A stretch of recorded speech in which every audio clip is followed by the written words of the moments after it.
सध्या चर्चेचा विषय होत असलेल्या सोने तारण फसवणूक प्रकरणावर लढा देण्यासाठी सुमती मेडिकल शेजारी ग्रामीण रुग्णालय मालवण येथे तक्रार निवारण मंच कार्यालयाचे उद्घाटन करण्यात आले। यावेळी नगरसेवक रविकिरण तोरसकर, रुपेश प्रभू, पिया धुरी, कविता मोनकर, माधुरी अन्वय प्रभू, रुही वाडकर, दीक्षिता दिनेश रोगे यासह नागरिक उपस्थित होते। यावेळी ज्यांची फसवणूक झाली आहे त्यांनी एकत्र येऊन लढण्याचे आवाहन करण्यात आले। न्याय मिळेपर्यंत लढा सुरू राहणार असल्याचे सिया धुरी यांनी सांगितले। घडलेल्या घटनेच्या विरोधामध्ये महिला एकवटल्या आहेत आणि आज त्यांनी आपल्या ऑफिस या ठिकाणी ओपनिंग केलेलं आहे। आपण जाणून घेऊया हा प्रकार नेमका काय आहे। आपल्या सोबत आहे सिया धुरी, जे या आंदोलनाचं नेतृत्व करतात।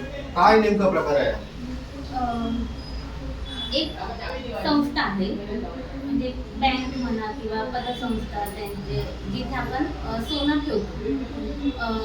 या ठिकाणी आम्ही बऱ्याच महिलांनी सोनं ठेवलंय। म्हणजे काय, तिकडच्याच कर्मचाऱ्यांनी आम्हाला सांगितलं की बँकमध्ये तुम्ही सोनं ठेवायचं आहे, त्यावरती तुम्हाला परतावा भेटतात, म्हणजे तुम्ही लोन करायचं, ते जी लोन अमाऊंट असणार ती तुम्ही कॅश स्वरूपात परत आणून बँकेमध्ये जमा करायची आहे, त्याबद्दल तुम्हाला आम्ही योग्य तो परतावा देणार आहे। त्याप्रमाणे आम्ही त्या आमिषाला एक बळी पडलो आणि आम्ही आमचं सोनं तिथे बँकेत ठेवलं। त्यावरची जी अमाऊंट भेटली ती आमच्या अकाउंटला गेली, बँकच्या अकाउंटला ती आम्ही काढली आणि परत कॅश स्वरूपात त्या बँकेच्या कॅश काउंटरला नेऊन गेली, तिकडच्या स्टाफजवळ, कॅशियर म्हणा किंवा अजून जे व्यक्ती आहेत त्यांच्याजवळ।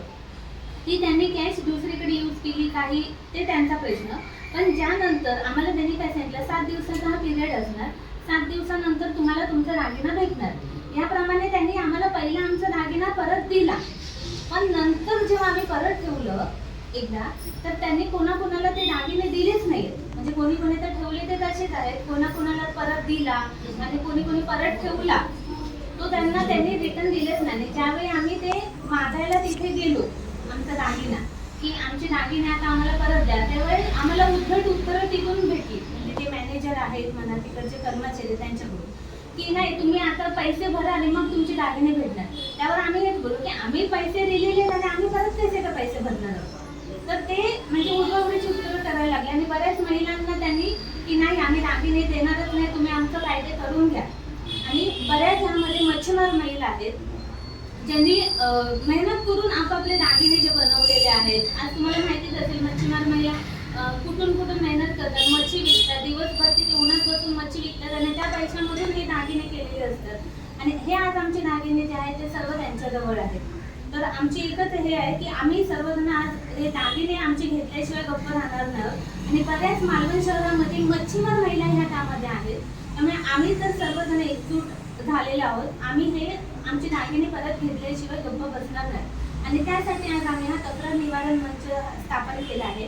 म्हणजे जेणेकरून काही महिला आहेत ज्या घाबरत आहेत की आम्ही समोर कसं जायचं किंवा त्यांना मार्गदर्शन भेटत नाही की आम्ही काय करायचं, तर त्यांचे तक्रार निवारण होण्यासाठी आज आम्ही सर्व महिला एकजूट झाल्या आहोत आणि इथे तक्रार निवारण मंच म्हणून चालू केला आहे। तर मी सर्वांना एवढीच विनंती करते की जास्तीत जास्त महिलांनी एकत्रित या, ज्या पीडित आहेत त्यांनी, आणि आपण आपले जे प्रश्न आहेत ते सोडवूया। आणि सरकारला पण एवढीच विनंती करेल की आमचे गरीब आहोत आम्ही, आमचे सर्वांचे महिलांचे दागिने आहेत तिथे, हे आमचे दागिने आम्हाला भेटावे। निश्चित तुम्ही आता म्हणताय की बऱ्याच महिलांचं, किती असू शकतात महिलांचे ज्यांचे दागिने या प्रकरणामध्ये अडकलेले आहेत? आता तरी आमच्याकडे 100 ते 120 लोकांची नावं आलेली आहेत। म्हणजे अजूनही मालवण आहे, मालवणच्या बाहेरचे पण काही लोक आहेत। म्हणजे अजून आता पीडित, म्हणजे आता ह्या मंच स्थापन केला आधी 2-3 दिवसात बरेच जण लोक आलेले आहेत, कारण काय त्यांना एक मंच भेटत नव्हता की आम्ही कोणाकडे जायचं, कोणाकडे याचं मार्गदर्शन मागायचं, त्यासाठी आम्ही हे केलं। त्याच्यामुळे अजून बऱ्याच महिला इथे येऊन आपल्या तक्रारी नोंदवतात। आता तुमचं जे आता तुम्ही कार्यालय जे स्थापन केलं, तुला तुमच्याकडे बऱ्याचशा तक्रारी येत आहेत, आता पुढे काय स्टेप असणार आहे या संदर्भात? आता आम्ही पोलीस स्टेशनला कंप्लेंट केलेली आहे। त्यानंतर आम्ही पालकमंत्री साहेब नितीशजी राणे साहेब, त्यानंतर आमदार साहेब आपले जे कुडाळ मालवण मतदारसंघाचे निलेश राणे साहेब यांनाही आम्ही विनंती केलेली आहे। तेही यामध्ये लक्ष घालतात आणि आम्हाला न्याय मिळवून देतात। या होत्या धुरी मॅडम ज्यांनी पुढाकार घेऊन किंवा त्यांच्याबरोबर महिला ज्या आहेत त्यांनी पुढाकार घेऊन त्या पीडित ज्या महिला असेल यांना न्याय मिळवून देण्यासाठी प्रयत्न करत आहेत. आज त्यांनी कार्यालय स्थापन केलं आहे. आपल्या ह्या मुलाखतीसोबत एक फोन नंबर आम्ही टाकतो. या फोन नंबरवरती तुम्ही संपर्क करा आणि त्यांच्या आपले जे काय तक्रारी असेल त्यांच्यासोबत मांडा.